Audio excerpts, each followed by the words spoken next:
Sarnath, the place where the Lord Buddha delivered the first sermon after attaining enlightenment, an event described as the turning of the wheel of the law. Due to its proximity to Varanasi, Sarnath is the most prominent Buddhist pilgrimage destination.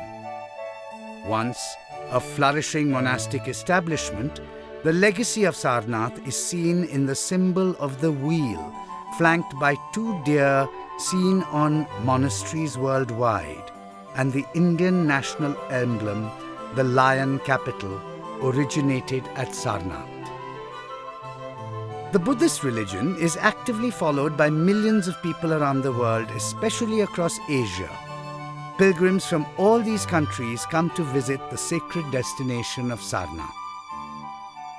Based on a request by the gods, the Buddha delivered his religion Dhamma to the 5 companions who practiced 6 years of asceticism with him before his enlightenment.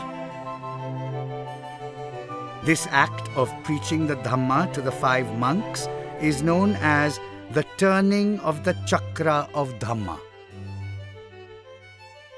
The Buddhist religion grew rapidly from the time of the Buddha's birth in the 6th century BC to the 12th century AD, when invaders destroyed the establishment at Sarnath, leaving behind only mounds of earth.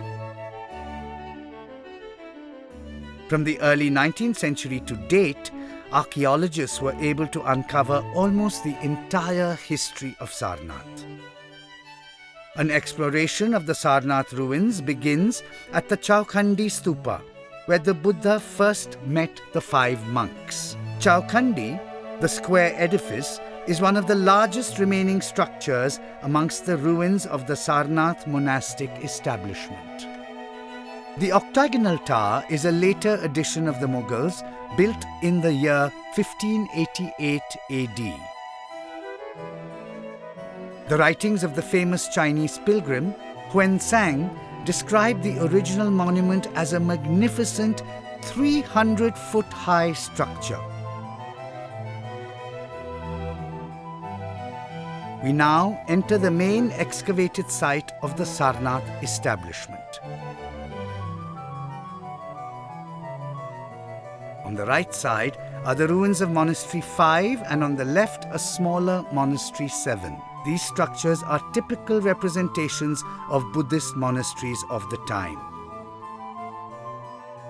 The Sarnath monastic establishment had over 3,000 monks living there at its peak. An important monument was the grand Dharma Chakra Stupa, originally built by Emperor Ashoka, probably as a commemorative stupa housing the relics of the Buddha.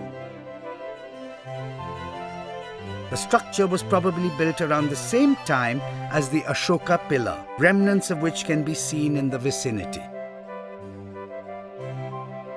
A short distance away, a huge red sandstone statue of the Buddha was found, which later became the prototype of development for the Sarnath School of Art.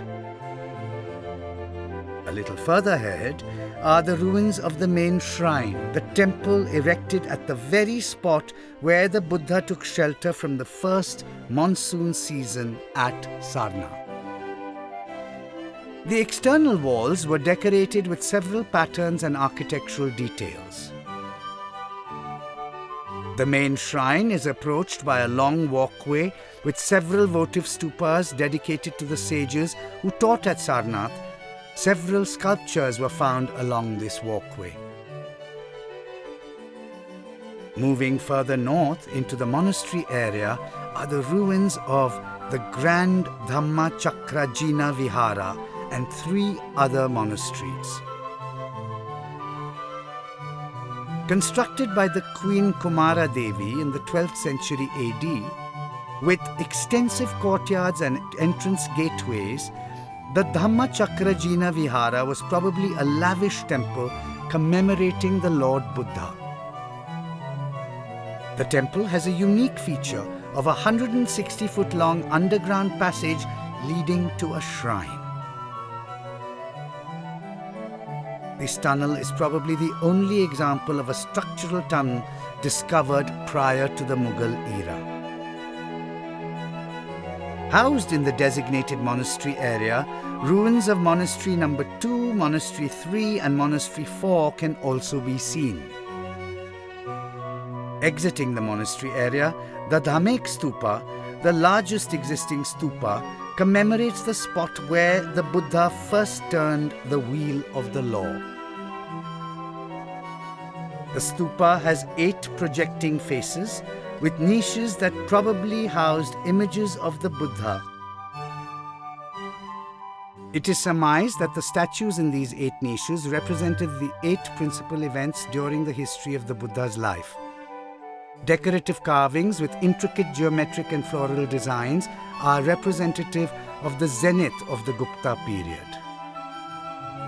This completes the video tour of the excavated ruins at Sarnath. If you liked this tour and found it useful, visit us at extolindia.com. Until then, happy experiencing with Extol India.